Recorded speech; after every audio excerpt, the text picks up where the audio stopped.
تہجد کا مکمل طریقہ ہے محمدی اور اس کی فضیلت تو جگہ جگہ قرآن میں اللہ نے اہل ایمان کی نشانی بیان کی ہے. نبی علیہ السلام پہ یہ نماز فرض کی گئی. قرآن میں عسیٰ ان یبعثکم ربک مقاما محمودا، ان قریب اللہ تعالیٰ آپ کو مقام محمود پہ فائز کرے گا. نبی علیہ السلام کو اللہ تعالیٰ نے کہا رات کے وقت تہجد، اور تہجد کا ہے قرآن پڑھیں تہجد میں، یعنی تہجد کی نماز قرآن کے ساتھ. تہجد کے نفل اس لیے نہیں ہے کہ وہ 8 کی گنتی آپ نے پوری کرنی ہے. نبی علیہ السلام پورا سال پڑھتے تھے، ہمارے لیے صرف رمضان میں وہ رکھ دیے، جسے ہم تراویح بھی کہتے ہیں، قیام اللیل بھی کہتے ہیں، تہجد بھی کہتے ہیں. اور نبی علیہ السلام نے تینوں طریقے سے پڑھے، عشاء کے فوراً ساتھ بھی، آخری پیر اٹھ کے بھی، درمیانی رات میں. تراویح بھی اسی طریقے سے، اور جہرن بھی پڑھی، سرن بھی پڑھے. یہ نوافل. تہجد کا مقصد یہ نہیں ہے کہ آپ نے 8 کی گنتی پوری کرنی. تہجد کا پیورلی تعلق قرآن پڑھنے کے ساتھ، وہ آپ پڑھ کوئی نہیں رہے، اس لیے کہ زبانی آتا نہیں، آتا بھی ہو ترجمہ نہیں آتا. تو میرے بھائی جس کو تہجد کا شوق ہے تو وہ قرآن اپنے مصحف اٹھا کے ترجمے والا، اگر اسے عربی نہیں آتی، یا mobile phone air flight mode میں کر کے اس سے تلاوت کرے ساتھ ساتھ عربی، اس طرح قرآن پڑھے تو تہجد کا فائدہ ہے. باقی وہ خالی ایک لیپ اپ ہوتی ہے، آپ بے شک جتنی مرضی کریں. وہ 2 رکعتیں کم از کم ہے، زیادہ زیادہ 8 ہیں. عشاء کے فوراً بعد بھی پڑھ سکتے ہیں، آدھی رات کو بھی، آخری رات میں. اور مسند احمد میں، سنن دارمی میں حدیث موجود ہے کہ جو عشاء کے وتر کے فوراً بعد 2 نفل پڑھ لیں، اگر وہ آخری پیر نہ بھی اٹھے تو اسے اللہ تعالیٰ تہجد کا ثواب دے دے گا. وہ بھی آپ پڑھ سکتے ہیں. صحیح مسلم میں ہے کہ نبی علیہ السلام ہمیشہ 2 رکعت پڑھتے تھے وتر کی نماز کے بعد. اس پہ الگ سے ویڈیو بھی ہے. اور ایک اور حدیث ہے بخاری و مسلم کی کہ آپ صلی اللہ علیہ وآلہ وسلم نے ارشاد فرمایا کہ رات کی نفلی نماز 2 رکعت ہے. جب تمہیں صبح کا اندیشہ ہو تو 1 رکعت ملا لو، وہ ساری کو طاق کر دے گی، وطر کر دے گی. وطر عربی میں کہتے ہیں طاق کو، آڈ کو انگلش میں. صحیح بخاری میں حدیث ہے نا کہ اللہ وطر ہے اور وطر کو پسند فرماتا ہے. یعنی اللہ بھی تو آڈ ہے نا، ایک ہے نا، تو اللہ کو وطر پسند ہے. تو 1 رکعت وہ سب کے سب کو وطر بنا دے گی. یعنی وہ ساری کی ساری نماز جو ہے وہ ایون میں جب آپ 1 رکعت ایڈ کریں گے وہ خود بخود آڈ بن جائے گی. کیونکہ عشاء کے 4 فرض ہیں، اس کے بعد 2 سنتیں ہیں. عشاء سے پہلے 2 سنتیں بھی پڑھ سکتے ہیں، 4 بھی پڑھ سکتے ہیں، 6 بھی، جتنے مرضی پڑھیں. پہلے والی تو کوئی قید نہیں. وہ ساری نماز رہتی تو ایون ہی ہے. وہ وطر ہی اس کو پوری نماز کو طاق کرتا ہے، آڈ کر دے، وطر کر دے. اب یہ جو حدیث ہے کہ اپنی رات کی آخری نماز کو وطر بناؤ، اس کے 2 مطلب ہو سکتے. ایک تو ڈائریکٹ مطلب ہے کہ وطر آخر میں ادا کرو، اور اس کو سپورٹنگ وہ حدیث بھی ہو جاتی ہے کہ 2 جمع 2 جمع 2 اینڈ پہ 1 پڑھ لو. لیکن اس میں الفاظ ہے کہ جب صبح کا اندیشہ ہو جائے، یعنی یہ بالکل آخری پیر میں. تو ظاہر جب آپ آخری پیر میں اٹھے ہوئے اور آپ نے رات کو وطر نہیں پڑھا ہوا تو وطر تو اینڈ بھی پڑھنا چاہیے. بالکل ٹھیک ہے. دوسرا معنی اس کا یہ ہو سکتا ہے کہ اپنی رات کی نماز کو وطر بناؤ، یعنی الٹیمیٹلی تمہاری نماز رات کی طاق ہی ہونی چاہیے at the end of the day یا at the end of the night. یہ جو دوسرے والا مطلب ہے نا، یہی صحیح مطلب. پہلے والے مطلب کو احادیث سپورٹ نہیں کرتے. اگرچہ الموطا امام مالک میں عبداللہ بن عمر رضی اللہ تعالیٰ عنہما کے بارے میں آتا ہے کہ اگر وہ رات کو عشاء کی نماز کے ساتھ وطر پڑھ لیتے تھے نا، اور پھر وہ رات کو اٹھتے تو وہ 1 دفعہ اور وطر پڑھتے تاکہ رات کو کی نماز کو ایون کر دیں. اس کے بعد پھر وہ دوبارہ سے نوافل پڑھنا شروع کر دیتے جتنے بھی توفیق ہو، اور اینڈ پہ جا کے دوبارہ سے وطر پڑھ لیں. یعنی وہ رات میں 3 وطر پڑھتے، ایک رات کو پڑھ کے سوئے ہوئے ہوتے، دوسرا اٹھ کے پڑھ کے اس کو ایون کرنے کے لیے، اور تیسرا وہ پڑھتے تھے اینڈ پہ تاکہ میں رات کی آخری نماز کو وطر بناؤں.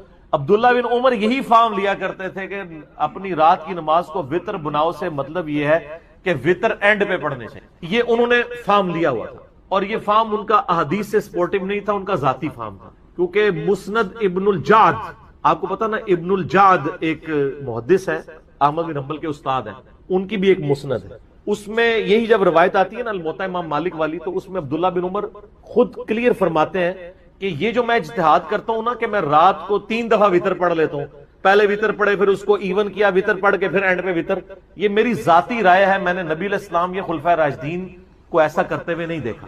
تو جب کسی کی ذاتی رائے ہے نا تو وہ پھر خطا بھی کھا سکتا. اگرچہ وہ جو حدیثیں ہیں کہ نماز آخری وطر بناؤ، اس کے راوی عبداللہ بن عمر ہیں، اوورآل رول یہی ہے کہ جو راوی حدیث ہے وہ اپنی حدیث کے فہم کو جانتا ہے. لیکن یہاں راوی حدیث خود کہہ رہا ہے کہ یہ فہم میں جو بنا رہا ہوں نا نبی علیہ السلام سے نہیں میں نے سیکھا، میرا ذاتی ہے. تو سر غلطی ہو جاتی ہے، اور اس مسئلے میں ان کو ہوگی غلطی. اس کی وجہ یہ ہے کہ ابو داؤد کے اندر اور جامعہ ترمذی کے اندر ایک حدیث موجود ہے کہ نبی صلی اللہ علیہ وآلہ وسلم نے فرمایا ایک رات میں 2 دفعہ وطر ادا نہیں کیے جا سکتے. تو عبداللہ بن عمر تو 3 بار پڑھتے تھے، ہو سکتا ہے ان کے علم میں یہ حدیث نہ ہو، وطر ایک ہی دفعہ رات کو پڑھنا ہے، اور یہ حدیث پوری آپ کو ڈیٹیل سے ملے گی ابو داؤد کے اندر۔ امام ترمذی تو اتنی حدیث لے کے ہیں، اور ساتھ امام ترمذی نے پھر کمنٹس کیے ہیں، سب کمال۔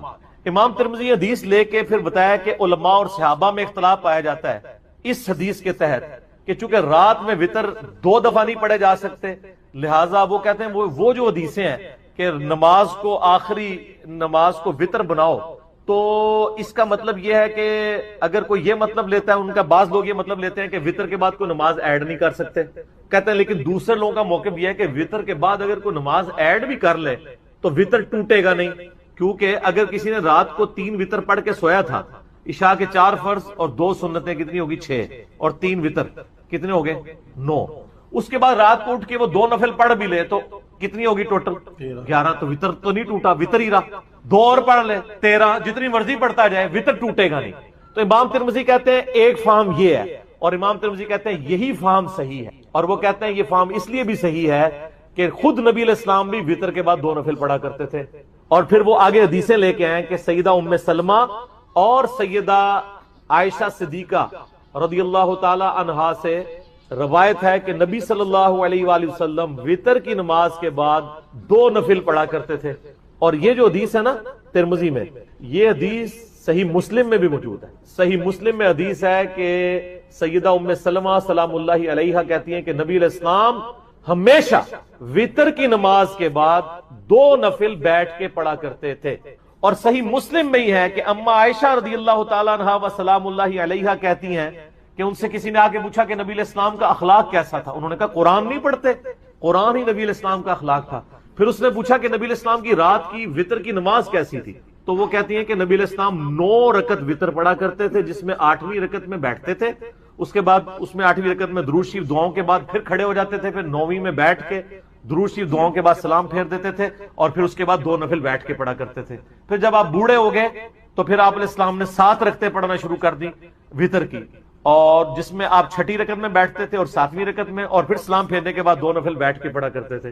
تو وہ جو امام ترمذی نے لکھا وہ صحیح مسلم میں بھی موجود ہے، دونوں حدیثیں ام سلمہ سے بھی اور اما عائشہ سے، کہ نبی علیہ السلام وطر کے بعد 2 نفل بیٹھ کے پڑھا کرتے۔ اچھا، یہ ترمذی کی ڈیٹیل میں نے آپ کو یہ حدیثیں بتا دی۔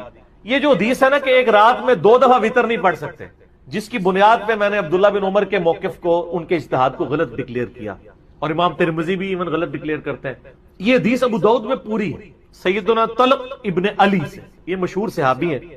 حدیث اس طرح کہ طلق ابن علی کے بارے میں ایک تابعی کہتے ہیں کہ وہ ہمارے گاؤں میں آئے، انہوں نے آ کے ہمیں نماز پڑھائی، رمضان کا قیام کروایا، اور انہوں نے قیام رمضان کے بعد وطر بھی ہمیں پڑھائے۔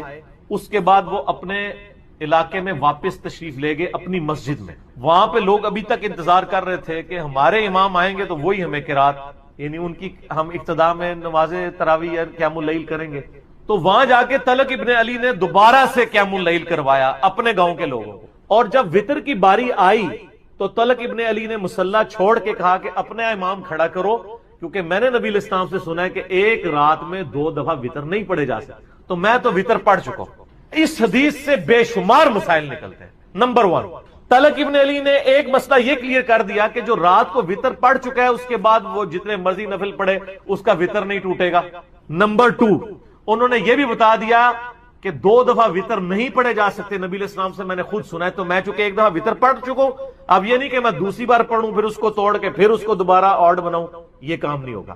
اور نمبر 3، قیام اللیل کی تعداد کے بارے میں کوئی جھگڑا نہیں ہے۔ اگر اہل حدیث کہتے ہیں جو 11 سے زیادہ رکھتے نہیں پڑھنی ہے، تو چلیں ہم مان لیتے ہیں کہ طلق ابن علی نے 11 رکھتے پڑھائی تھی ادھر، تو 8 پھر آگے پیچھے پڑھائی گی، کتنی ہوگی 19 20 نیڑے پہنچ ہی گئے نا۔ تو یہ تراویح کے مسئلے میں کوئی اختلاف نہیں کرنا چاہیے، کوئی 20 پڑھنا چاہتا ہے 20 پڑھے۔ اور یہ جو جھگڑا بنایا نا کہ جی وہ نبی علیہ السلام سے 11، ہم کہتے ہیں عمومی عمل 11 ہی ہے، لیکن اگر کوئی 11 سے زیادہ پڑھ لیتا ہے نا تو صحابہ کرام اس کے جواز کے قائل ہیں۔ اسی لیے آپ کو یعنی تابعین میں 40 رکعت تک، امام مالک تو 40 رکعت کے قائل ہیں، تبع تابعی ہیں، اور وہ قائل ہیں عطا بن ابن ابی رباح سے، وہ 20 رکعت پڑھا کرتے تھے۔ اس طرح کئی اور تابعین ہیں جو 40 رکعت بھی پڑھا کرتے تھے، کہ نفلی عبادت ہے، اس میں کوئی جھگڑا نہیں۔ اور پھر وہ کہتے ہیں نہیں، والے حدیث کہتے ہیں نہیں جی جماعت کے ساتھ آپ 11 رکعت پڑھیں، بغیر جماعت کے پڑھ لیں۔ تو یہاں تو طلق ابن علی نے 2 جگہ جماعت کروائی ہے، اور پیچھے نہیں پڑھی، خود پڑھائی ہے۔ تو یہ اہل حدیث والا موقف بھی اس مسئلے میں کمزور ہو گیا. اور حنفیوں کا بھی اگر مان لیں، وہ کہتے ہیں 20 ہی ہیں، تو 20 پہلے پڑھا کے آئے تھے، 20 اور پڑھا دی، 40 ہو گئی، تو تہاڈا بھی موقف غلط ہو گیا. ٹھیک ہے نا؟ کیوں؟ کیونکہ نہ میں وہابی، نہ میں بابی، میں ہوں مسلم علمی کتاب. نہ ہم نے وہابیوں کا دفاع کرنا ہے، نہ بابوں کے ماننے والے بابیوں کا دفاع کرنا ہے، ہم نے علمی کتابی بات کرنا. تو طلق ابن علی نے کلیئر کر دیا، اس حدیث کا فہم بھی بتا دیا کہ ایک رات میں 2 دفعہ وتر نہیں پڑھے جا سکتے. تو اس حدیث کی یعنی پوری ڈیٹیل ابو داؤد کے بعد بالکل کھل کے سامنے آ گیا. اب آ جائیں کہ نبی علیہ السلام کی جو روٹین میں نے بتایا، مسلم شریف میں حدیث ہے ام سلمہ سے اور سیدہ عائشہ سے کہ نبی علیہ السلام کانا کے الفاظ ہیں، یعنی آپ علیہ السلام کی یہ روٹین میں تھا کہ آپ صلی اللہ علیہ وآلہ وسلم نماز وتر کے بعد 2 نفل بیٹھ کے پڑھا کرتے تھے. ان وتروں کے بعد 2 نوافل کی فضیلت کیا ہے؟ اور نبی علیہ السلام تو بیٹھ کے پڑھتے تھے، لیکن ہمیں کھڑے ہو کے پڑھنی چاہیے. یہ پوری ڈیٹیل انشاءاللہ میں یہ اذان عصر کے وقفے کے بعد انشاءاللہ تعالی ڈسکس کروں. وقفے سے پہلے میں نے عرض کیا تھا کہ آپ صلی اللہ علیہ وآلہ وسلم یہ 2 نوافل بیٹھ کے پڑھا کرتے تھے. صحیح مسلم میں 2 روایتیں ہیں، سیدہ ام سلمہ سے بھی اور سیدہ عائشہ سے. اور امام نسائی رحمت اللہ علیہ نے بھی سنن نسائی کے اندر یہ حدیثیں لی ہیں اور اس کے اوپر باب باندھا ہے انہوں نے کہ نماز وتر اور فجر کے درمیان نوافل پڑھنے کا جواز. انہوں نے فام بھی لکھ دیا، وہ کہتے ہیں سلف کا فام. تو انہوں نے یہ فام ثابت کی. جواز کیا؟ سنت. انہی احادیث کو انہوں نے دلیل بنایا. اب بیٹھ والا مسئلہ کہ کھڑے ہو کے پڑھنا ہے یا بیٹھ کے. دیکھیں صحیح بخاری میں حدیث ہے، نبی علیہ السلام نے فرمایا جو شخص کھڑے ہو کے نماز پڑھتا ہے نا، اس کے مقابلے میں جو بیٹھ کے پڑھتا ہے اس کو آدھا ثواب ملتا ہے، اور جو لیٹ کے پڑھتا ہے اس کو بیٹھنے سے بھی آدھا ملتا ہے. مجبوری کی وجہ سے بعض اوقات کرنا پڑ جاتا ہے، لیکن اگر مجبوری نہ ہو، جو کھڑے ہو کے نماز پڑھ سکتا ہے اسے کھڑے ہو کر ہی پڑھنی چاہیے. رہا نبی علیہ السلام کا معاملہ، یہ صوفیاء نے زیادہ ہنگامہ کھڑا کیا. آپ نے دیکھا ہے کہ جو صوفیاء کے ماننے والے ہیں وہ ضد کرتے ہیں کہ وہ وتر کے بعد 2 نفل بیٹھ کے پڑھتے ہیں، کہتے ہیں سنت ہے، لیکن حکم جو ہے وہ سنت پہ فوقیت رکھتا ہے. صحیح مسلم میں حدیث ہے، عبداللہ بن عمر بن عاص کہتے ہیں کہ میں نے نبی علیہ السلام کو دیکھا کہ آپ بیٹھ کے نفل پڑھ رہے ہیں، تو میں آپ کے قریب گیا، آپ کے ماتھے پہ ہاتھ رکھا. میں نے یہ سنت بھی ہے کسی کی طبیعت چیک کرنے کے لیے. تو ان کا نبی علیہ السلام نے فرمایا کہ عبداللہ کیا کر رہے ہو؟ کہا یا رسول اللہ میں نے آپ سے یہ بات سنی ہے کہ جو بیٹھ کے نوافل پڑھتا ہے اس کو آدھا ثواب ملتا ہے، تو میں چیک کروں کہ آپ بیمار تو نہیں جو بیٹھ کے پڑھ رہے ہیں. تو آپ علیہ السلام فرمایا میں بیمار نہیں ہوں، لیکن میں تم لوگوں کی طرح نہیں ہوں، مجھے اللہ تعالیٰ بیٹھ کے بھی مکمل نماز کا ثواب عطا فرماتا ہے. یہ آپ کی خصوصیت ہے. جیسا کہ صحیح بخاری اور مسلم میں آتا ہے کہ نبی علیہ السلام نے فرمایا کہ ہم انبیاء کی آنکھیں سوتی ہیں، دل جاگتا رہتا ہے. نبیوں کے وضو نہیں ٹوٹتے سونے. سیدہ عائشہ کہتی ہیں کئی بار نبی علیہ السلام یعنی نوافل پڑھ کے تہجد کے لیٹتے، میں آپ کے خراٹوں کی آواز بھی سن، پھر اٹھ کے اسی طریقے سے نماز کے لیے چلے جاتے.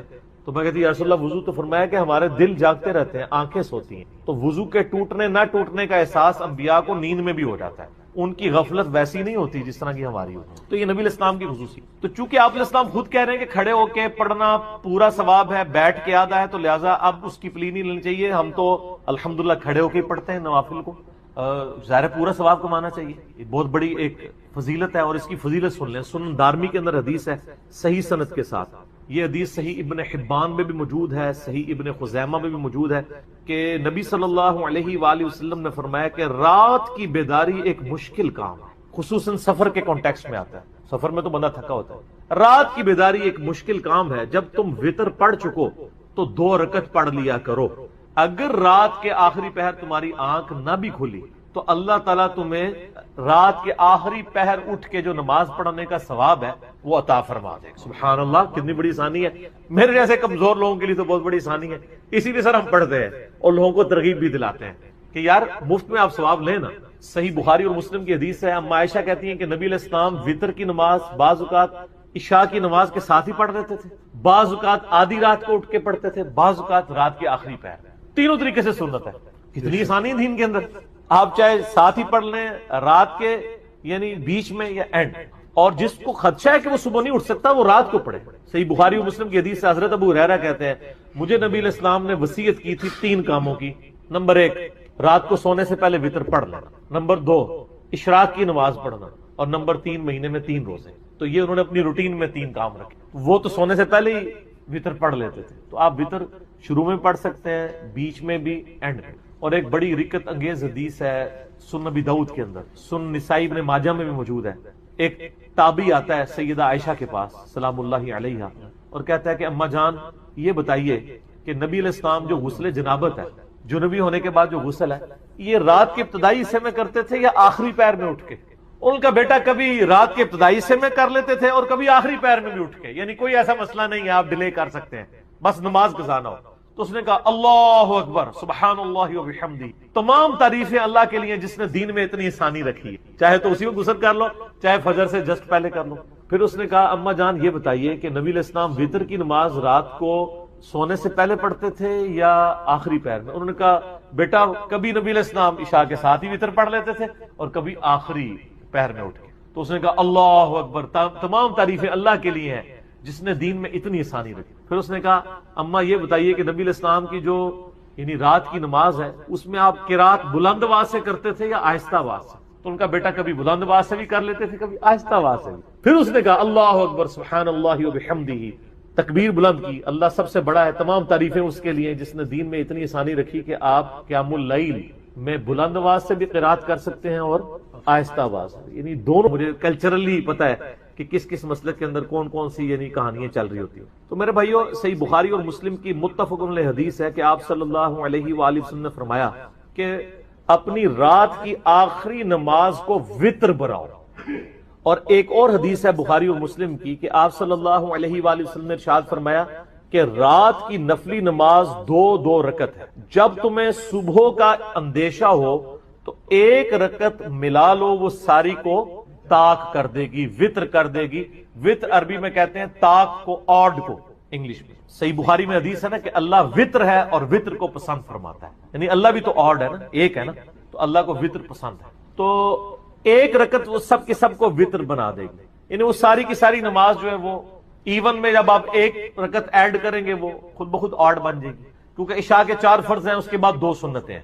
عشاء سے پہلے 2 سنتیں بھی پڑھ سکتے ہیں، 4 بھی پڑھ سکتے ہیں، 6 بھی، جتنے مرضی پڑھیں، پہلے والی تو کوئی قید نہیں۔ وہ ساری نماز رہتی تو ایون ہی ہے، وہ وطر ہی اس کو پوری نماز کو تاک کرتا ہے، آڈ کر دیتا، وطر کر دیتا۔ اب یہ جو حدیث ہے کہ اپنی رات کی آخری نماز کو وطر بناؤ، اس کے 2 مطلب ہو سکتے ہیں۔ ایک تو ڈائریکٹ مطلب ہے کہ وطر آخر میں ادا کرو، اور اس کو سپورٹیو حدیث بھی ہو جاتی ہے کہ 2 جمع 2 جمع 2 اینڈ پہ 1 پڑھ لو، لیکن اس میں الفاظ ہے کہ جب صبح کا اندیشہ ہو جائے، یعنی یہ بالکل آخری پیر میں، تو ظاہر جب آپ آخری پیر میں اٹھے ہوئے اور آپ نے رات کو وطر نہیں پڑھا ہوا تو وطر تو اینڈ بھی پڑھنا چاہیے، بالکل ٹھیک ہے۔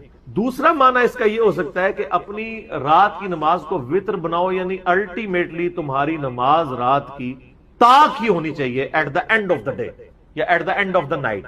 یہ جو دوسرے والا مطلب ہے نا، یہی صحیح مطلب۔ پہلے والے مطلب کو احادیث سپورٹ نہیں کرتے، اگرچہ الموطا امام مالک میں عبداللہ بن عمر رضی اللہ تعالیٰ عنہما کے بارے میں آتا ہے کہ اگر وہ رات کو عشاء کی نماز کے ساتھ وطر پڑھ لیتے تھے نا، اور پھر وہ رات کو اٹھتے تو وہ 1 دفعہ اور وطر پڑھتے تاکہ رات کو کی نماز کو ایون کر دیں، اس کے بعد پھر وہ دوبارہ سے نوافل پڑھنا شروع کر دیتے جتنے بھی توفیق ہو، اور اینڈ پہ جا کے دوبارہ سے وطر پڑھ لیتے، یعنی وہ رات میں 3 وطر پڑھتے، ایک رات کو پڑھ کے سوئے ہوئے ہوتے، دوسرا اٹھ کے پڑھ کے اس کو ایون کرنے کے لیے، اور تیسرا وہ پڑھتے تھے اینڈ پہ تاکہ میں رات کی آخری نماز کو وطر بناؤں۔ عبداللہ بن عمر یہی فارم لیا کرتے تھے کہ اپنی رات کی نماز کو وطر بناؤ سے مطلب یہ ہے کہ وطر اینڈ پہ پڑھنے سے، یہ انہوں نے فارم لیا ہوا تھا، اور یہ فارم ان کا احادیث سے سپورٹیو نہیں تھا، ان کا ذاتی فارم تھا، کیونکہ مسند ابن الجعد، آپ کو پتا نا ابن الجعد ایک محدث ہے، احمد بن حنبل کے استاد ہیں، ان کی بھی ایک مسند ہے، اس میں یہی جب روایت آتی ہے نا الموطا امام مالک والی، تو اس میں عبداللہ بن عمر خود کلیئر فرماتے ہیں کہ یہ جو میں اجتہاد کرتا ہوں نا کہ میں رات کو 3 دفعہ وطر پڑھ لیتا ہوں، پہلے وطر پڑھے پھر اس کو ایون کیا، وطر پڑھ کے پھر اینڈ پہ وطر، یہ میری ذاتی رائے ہے، میں نے نبی علیہ السلام یا خلفائے راشدین کو ایسا کرتے ہوئے نہیں دیکھا۔ تو جب کسی کی ذاتی رائے ہے نا تو وہ پھر خطا بھی کھا سکتا، اگرچہ وہ جو حدیثیں ہیں کہ نماز آخری وطر بناؤ، اس کے راوی عبداللہ بن عمر ہیں، اوورآل رول یہی ہے کہ جو راوی حدیث ہے وہ اپنی حدیث کے فہم کو جانتا ہے، لیکن یہاں راوی حدیث خود کہہ رہا ہے کہ یہ فہم میں جو بنا رہا ہوں نا نبی علیہ السلام سے نہیں میں نے سیکھا، میرا ذاتی ہے، تو سر غلطی ہو جاتی ہے، اور اس مسئلے میں ان کو ہوگی غلطی۔ اس کی وجہ یہ ہے کہ ابو داؤد کے اندر اور جامعہ ترمذی کے اندر ایک حدیث موجود ہے کہ نبی صلی اللہ علیہ وآلہ وسلم نے فرمایا ایک رات میں 2 دفعہ وطر ادا نہیں کیے جا سکتے، تو عبداللہ بن عمر تو 3 بار پڑھتے تھے، ہو سکتا ہے ان کے ان میں یہ حدیث نہ ہو، وطر ایک ہی دفعہ رات کو پڑھتے، اور یہ حدیث پوری آپ کو ڈیٹیل سے ملے گی ابو داؤد کے اندر۔ امام ترمذی تو اتنی حدیث لے کے ہیں، اور ساتھ امام ترمذی نے پھر کمنٹس کی، سب کمال، امام ترمذی حدیث لے کے پھر بتایا کہ علماء اور صحابہ میں اختلاف پایا جاتا ہے اس حدیث کے تحت کہ چونکہ رات میں وتر 2 دفعہ نہیں پڑھے جا سکتے، لہٰذا وہ کہتے ہیں وہ جو حدیثیں ہیں کہ نماز کو آخری نماز کو وتر بناؤ، تو اس کا مطلب یہ ہے کہ اگر کوئی یہ مطلب لیتا ہے، ان کا بعض لوگ یہ مطلب لیتے ہیں کہ وتر کے بعد کوئی نماز ایڈ نہیں کر سکتے، کہتے ہیں لیکن دوسرے لوگوں کا موقف یہ ہے کہ وتر کے بعد اگر کوئی نماز ایڈ بھی کر لے تو وتر ٹوٹے گا نہیں، کیونکہ اگر کسی نے رات کو 3 وتر پڑھ کے سویا تھا، عشاء کے 4 فرض اور 2 سنتیں کتنی ہوگی 6 اور 3 وتر کتنے ہو گئے 9، اس کے بعد رات کو اٹھ کے وہ 2 نفل پڑھ بھی لے تو کتنی ہوگی ٹوٹل 11، تو وتر تو نہیں ٹوٹا، وتر ہی رہا، 2 اور پڑھ لے 13، جتنی مرضی پڑھتا جائے وتر ٹوٹے گا نہیں۔ تو امام ترمذی کہتے ہیں ایک فہم یہ ہے، اور امام ترمذی کہتے ہیں یہی فہم صحیح ہے، اور وہ کہتے ہیں یہ فہم اس لیے بھی صحیح ہے کہ خود نبی علیہ السلام بھی وتر کے بعد 2 نفل پڑھا کرتے تھے، اور پھر وہ آگے حدیثیں لے کے آئے کہ سیدہ ام سلمہ اور سیدہ عائشہ صدیقہ رضی اللہ تعالی عنہا سے روایت ہے کہ نبی صلی اللہ علیہ وآلہ وسلم وتر کی نماز کے بعد 2 نفل پڑھا کرتے تھے، اور یہ جو حدیث ہے نا ترمذی میں، یہ حدیث صحیح مسلم میں بھی موجود ہے۔ صحیح مسلم میں حدیث ہے کہ سیدہ ام سلمہ سلام اللہ علیہا کہتی ہیں کہ نبی علیہ السلام ہمیشہ وتر کی نماز کے بعد 2 نفل بیٹھ کے پڑھا کرتے تھے، اور صحیح مسلم میں ہی ہے کہ اما عائشہ رضی اللہ تعالیٰ عنہا و سلام اللہ علیہا کہتی ہیں کہ ان سے کسی نے آ کے پوچھا کہ نبی علیہ السلام کا اخلاق کیسا تھا، انہوں نے کہا قرآن نہیں پڑھتے، قرآن ہی نبی علیہ السلام کا اخلاق تھا۔ پھر اس نے پوچھا کہ نبی علیہ السلام کی رات کی وتر کی نماز کیسی تھی، تو وہ کہتی ہیں کہ نبی علیہ السلام 9 رکعت وتر پڑھا کرتے تھے، جس میں 8ویں رکعت میں بیٹھتے تھے، اس کے بعد اس میں 8ویں رکعت میں درود شریف دعاؤں کے بعد پھر کھڑے ہو جاتے تھے، پھر 9ویں میں بیٹھ کے درود شریف دعاؤں کے بعد سلام پھیر دیتے تھے، اور پھر اس کے بعد 2 نفل بیٹھ کے پڑھا کرتے تھے۔ پھر جب آپ بوڑھے ہو گئے تو پھر آپ علیہ السلام نے 7 رکعتیں پڑھنا شروع کر دی وتر کی، اور جس میں آپ 6ٹھی رکعت میں بیٹھتے تھے اور 7ویں رکعت میں، اور پھر سلام پھیرنے کے بعد 2 نفل بیٹھ کے پڑھا کرتے تھے۔ تو جو امام ترمذی نے لکھا وہ صحیح مسلم میں بھی موجود ہے، دونوں حدیثیں ام سلمہ سے بھی اور اما عائشہ سے، کہ نبی علیہ السلام وتر کے بعد 2 نفل بیٹھ کے پڑھا کرتے۔ اچھا، یہ ترمذی کی ڈیٹیل میں نے آپ کو یہ حدیثیں بتا دی۔ یہ جو حدیث ہے نا کہ ایک رات میں 2 دفعہ وتر نہیں پڑھ سکتے، جس کی بنیاد پہ میں نے عبداللہ بن عمر کے موقف کو، ان کے اجتہاد کو غلط ڈکلیئر کیا، اور امام ترمذی بھی ایون غلط ڈکلیئر کرتے ہیں۔ یہ حدیث ابو داؤد میں پوری ہے سیدنا طلق ابن علی سے، یہ مشہور صحابی ہیں۔ حدیث اس طرح کہ طلق ابن علی کے بارے میں ایک تابعی کہتے ہیں کہ وہ ہمارے گاؤں میں آئے، انہوں نے آ کے ہمیں نماز پڑھائی، رمضان کا قیام کروایا، اور انہوں نے قیام رمضان کے بعد وتر بھی ہمیں پڑھائے۔ اس کے بعد وہ اپنے علاقے میں واپس تشریف لے گئے اپنی مسجد میں، وہاں پہ لوگ ابھی تک انتظار کر رہے تھے کہ ہمارے امام آئیں گے تو وہی ہمیں قرات، یعنی ان کی ہم ابتدا میں نماز تراویح یا قیام اللیل کریں گے۔ تو وہاں جا کے طلق ابن علی نے دوبارہ سے قیام اللیل کروایا اپنے گاؤں کے لوگوں کو، اور جب وتر کی باری آئی تو طلق ابن علی نے مصلی چھوڑ کے کہا کہ اپنے امام کھڑا کرو، کیونکہ میں نے نبی علیہ السلام سے سنا ہے کہ ایک رات میں 2 دفعہ وتر نہیں پڑھے جا سکتے، تو میں تو وتر پڑھ چکا ہوں۔ اس حدیث سے بے شمار مسائل نکلتے ہیں۔ نمبر 1، طلق ابن علی نے ایک مسئلہ یہ کلیئر کر دیا کہ جو رات کو وتر پڑھ چکا ہے اس کے بعد وہ جتنے مرضی نفل پڑھے اس کا وتر نہیں ٹوٹے گا۔ نمبر 2، انہوں نے یہ بھی بتا دیا کہ 2 دفعہ وتر نہیں پڑھے جا سکتے، نبی علیہ السلام سے میں نے خود سنا ہے، تو میں چونکہ ایک دفعہ وتر پڑھ چکا ہوں، اب یہ نہیں کہ میں دوسری بار پڑھوں پھر اس کو توڑ کے پھر اس کو دوبارہ آڈ بناؤں، یہ کام نہیں ہوگا۔ اور نمبر 3، قیام اللیل کی تعداد کے بارے میں کوئی جھگڑا نہیں ہے۔ اگر اہل حدیث کہتے ہیں جو 11 سے زیادہ رکعتیں نہیں پڑھنی ہے، تو چلیں ہم مان لیتے ہیں کہ طلق ابن علی نے 11 رکعتیں پڑھائی تھی ادھر، تو 8 پھر آگے پیچھے پڑھائیں گے، کتنی ہوگی 19-20 نیڑے پہنچ ہی گئے نا۔ تو یہ تراویح کے مسئلے میں کوئی اختلاف نہیں کرنا چاہیے، کوئی 20 پڑھنا چاہتا ہے 20 پڑھے۔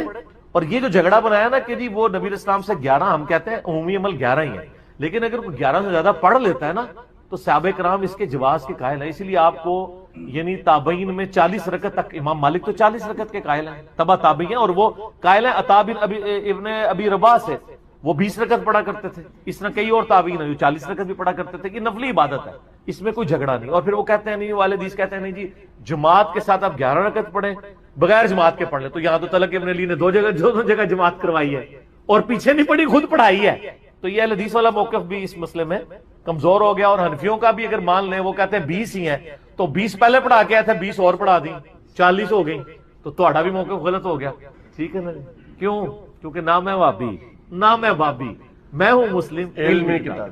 نہ ہم نے وہابیوں کا دفاع کرنا ہے، نہ بابوں کے ماننے والے بابیوں کا دفاع کرنا ہے، ہم نے علمی کتابی بات کرنا. تو طلق ابن علی نے کلیئر کر دیا، اس حدیث کا فہم بھی بتا دیا کہ ایک رات میں 2 دفعہ وتر نہیں پڑھے جا سکتے. تو اس حدیث کی یعنی پوری ڈیٹیل ابو داؤد کے بعد بالکل کھل کے سامنے آ گیا.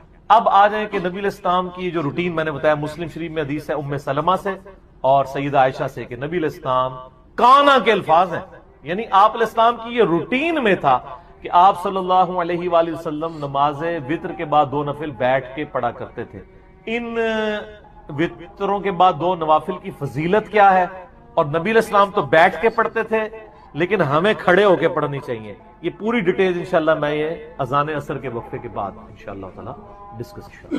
وقفے سے پہلے میں نے عرض کیا تھا کہ آپ صلی اللہ علیہ وآلہ وسلم یہ 2 نوافل بیٹھ کے پڑھا کرتے تھے. صحیح مسلم میں 2 روایتیں ہیں، سیدہ ام سلمہ سے بھی اور سیدہ عائشہ سے.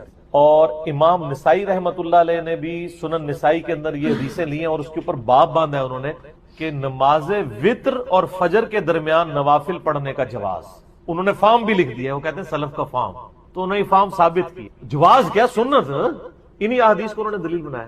اب بیٹھ والا مسئلہ کہ کھڑے ہو کے پڑھنا ہے یا بیٹھ کے. دیکھیں صحیح بخاری میں حدیث ہے، نبی علیہ السلام نے فرمایا جو شخص کھڑے ہو کے نماز پڑھتا ہے نا، اس کے مقابلے میں جو بیٹھ کے پڑھتا ہے اس کو آدھا ثواب ملتا ہے، اور جو لیٹ کے پڑھتا ہے اس کو بیٹھنے سے بھی آدھا ملتا ہے. مجبوری کی وجہ سے بعض اوقات کرنا پڑ جاتا ہے، لیکن اگر مجبوری نہ ہو، جو کھڑے ہو کے نماز پڑھ سکتا ہے اسے کھڑے ہو کر ہی پڑھنی چاہیے. رہا نبی علیہ السلام کا معاملہ، یہ صوفیاء نے زیادہ ہنگامہ کھڑا کیا. آپ نے دیکھا ہے کہ جو صوفیاء کے ماننے والے ہیں وہ ضد کرتے ہیں کہ وہ وتر کے بعد 2 نفل بیٹھ کے پڑھتے ہیں، کہتے ہیں سنت ہے، لیکن حکم جو ہے وہ سنت پہ فوقیت رکھتا ہے. صحیح مسلم میں حدیث ہے، عبداللہ بن عمر بن عاص کہتے ہیں کہ میں نے نبی علیہ السلام کو دیکھا کہ آپ بیٹھ کے نفل پڑھ رہے ہیں، تو میں آپ کے قریب گیا، آپ کے ماتھے پہ ہاتھ رکھا. میں نے یہ سنت بھی ہے کسی کی طبیعت چیک کرنے کے لیے. تو ان کا نبی علیہ السلام نے فرمایا کہ عبداللہ کیا کر رہے ہو؟ کہا یا رسول اللہ میں نے آپ سے یہ بات سنی ہے کہ جو بیٹھ کے نوافل پڑھتا ہے اس کو آدھا ثواب ملتا ہے، تو میں چیک کروں کہ آپ بیمار تو نہیں جو بیٹھ کے پڑھ رہے ہیں. تو آپ علیہ السلام فرمایا میں بیمار نہیں ہوں، لیکن میں تم لوگوں کی طرح نہیں ہوں، مجھے اللہ تعالیٰ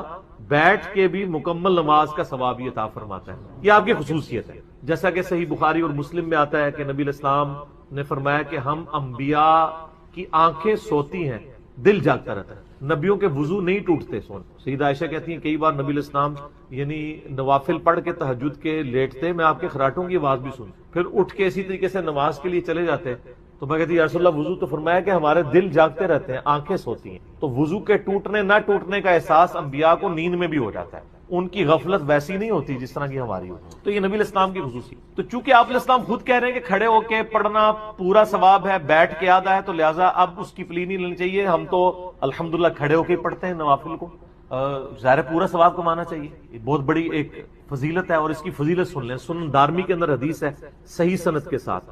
یہ حدیث صحیح ابن حبان میں بھی موجود ہے، صحیح ابن خزیمہ میں بھی موجود ہے کہ نبی صلی اللہ علیہ وآلہ وسلم نے فرمایا کہ رات کی بیداری ایک مشکل کام ہے. خصوصاً سفر کے کانٹیکسٹ میں آتا ہے. سفر میں تو بندہ تھکا ہوتا ہے. رات کی بیداری ایک مشکل کام ہے. جب تم وتر پڑھ چکو تو 2 رکعت پڑھ لیا کرو. اگر رات کے آخری پہر تمہاری آنکھ نہ بھی کھلی تو اللہ تعالیٰ تمہیں رات کے آخری پہر اٹھ کے جو نماز پڑھنے کا ثواب ہے وہ عطا فرما دے. سبحان اللہ، کتنی بڑی آسانی ہے. میرے جیسے کمزور لوگوں کے لیے تو بہت بڑی آسانی ہے. اسی لیے سر ہم پڑھتے ہیں اور لوگوں کو ترغیب بھی دلاتے ہیں کہ یار مفت میں آپ ثواب لیں نا. صحیح بخاری اور مسلم کی حدیث ہے، اما عائشہ کہتی ہیں کہ نبی علیہ السلام وتر کی نماز بعض اوقات عشاء کی نماز کے ساتھ ہی پڑھ دیتے تھے، بعض اوقات آدھی رات کو اٹھ کے پڑھتے تھے، بعض اوقات رات کے آخری پہر. تینوں طریقے سے سنت ہے. کتنی آسانی ہے دین کے اندر. آپ چاہے ساتھ ہی پڑھ لیں، رات کے یعنی بیچ میں یا اینڈ. اور جس کو خدشہ ہے کہ وہ صبح نہیں اٹھ سکتا وہ رات کو پڑھے. صحیح بخاری اور مسلم کی حدیث سے حضرت ابو ہریرہ کہتے ہیں مجھے نبی علیہ السلام نے وصیت کی تھی 3 کاموں کی. نمبر 1 رات کو سونے سے پہلے وتر پڑھ لینا. نمبر 2 اشراق کی نماز پڑھنا. اور نمبر 3 مہینے میں 3 روزے. تو یہ انہوں نے اپنی روٹین میں 3 کام رکھے. وہ تو سونے سے پہلے ہی وتر پڑھ لیتے تھے. تو آپ وتر شروع میں پڑھ سکتے ہیں، بیچ میں بھی، اینڈ میں. اور ایک بڑی رکت انگیز حدیث الحمدللہ اب توبہ کر چکا ہوں، لیکن اس کے باوجود یہی فکر دامن گیر رہتی ہے کہ شرک تو ناقابل معافی گناہ ہے. معلوم نہیں کہ میری توبہ قبول ہوگی بھی یا نہیں. مجھے بتائیں میں کیا کروں.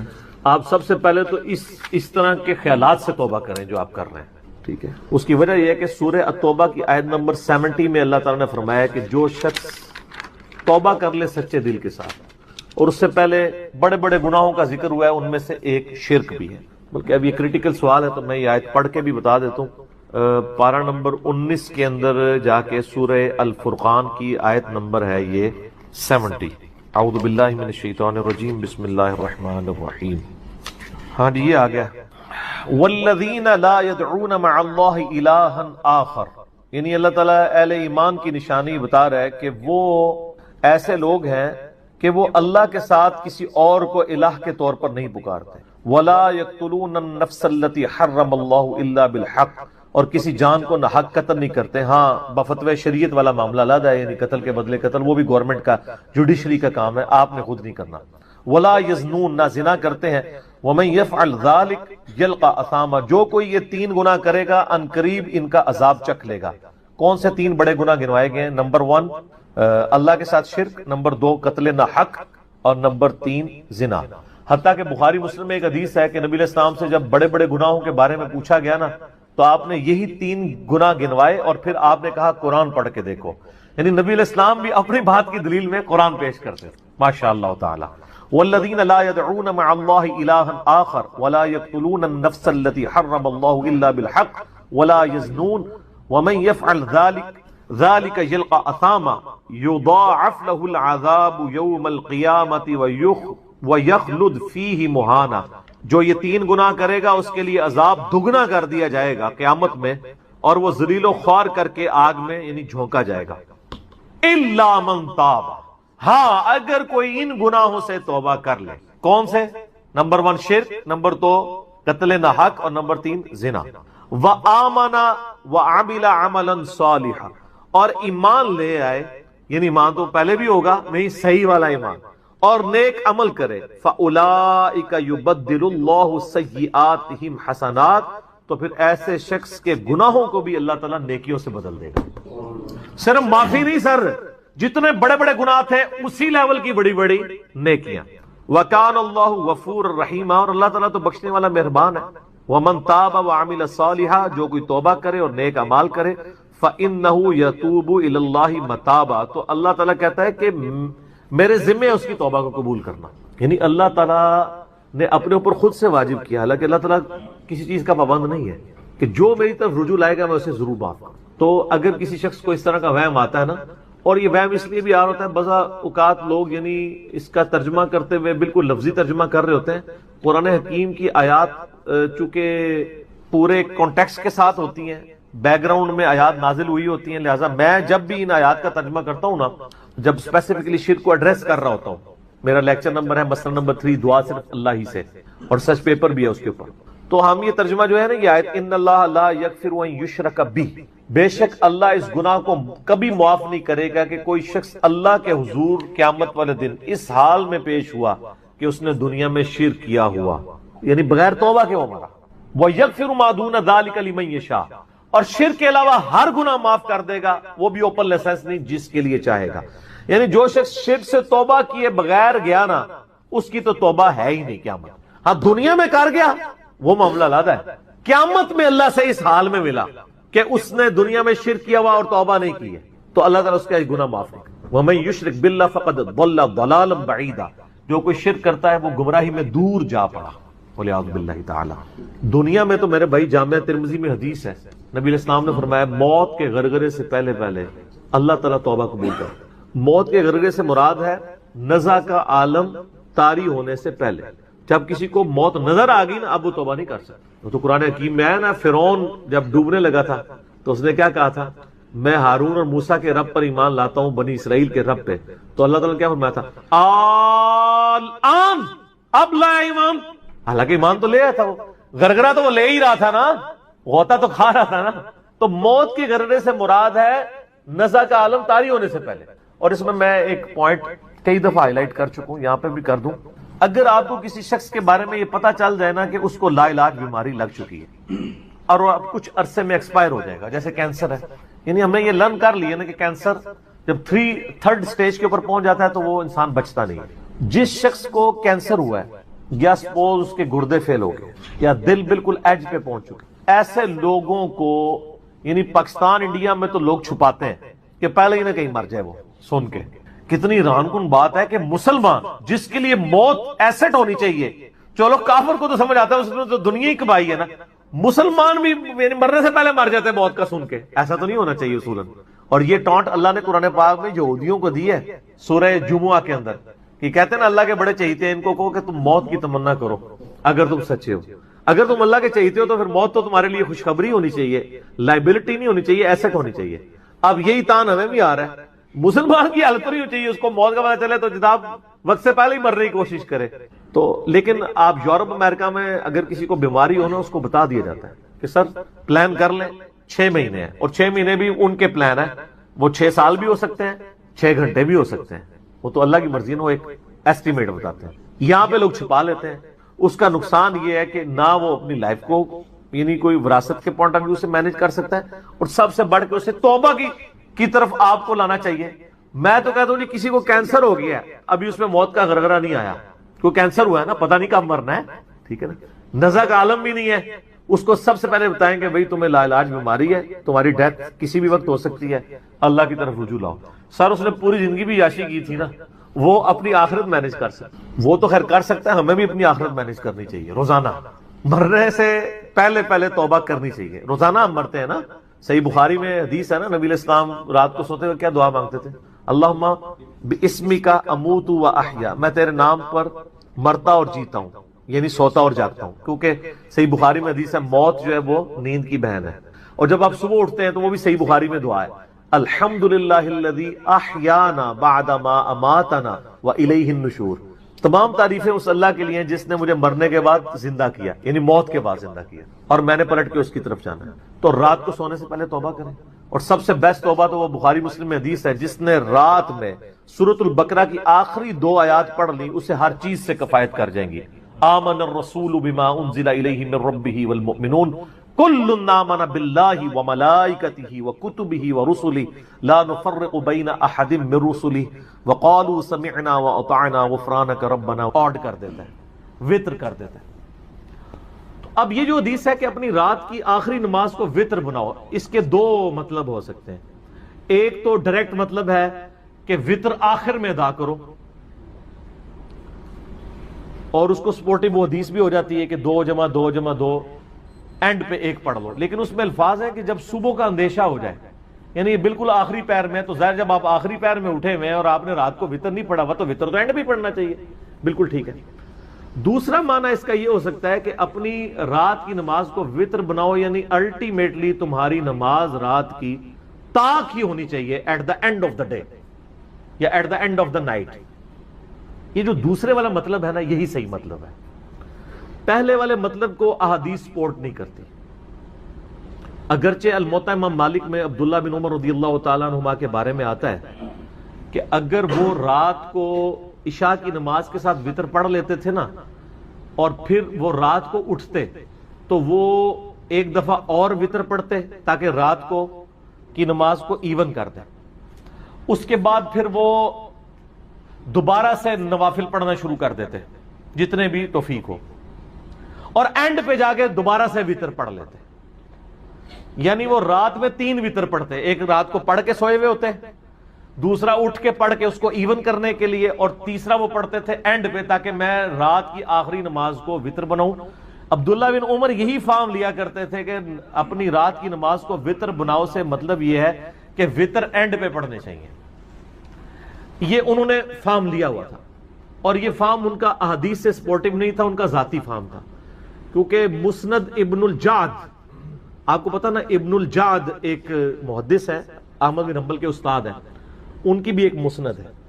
اس میں یہی جب روایت آتی ہے نا الموطا امام مالک والی، تو اس میں عبداللہ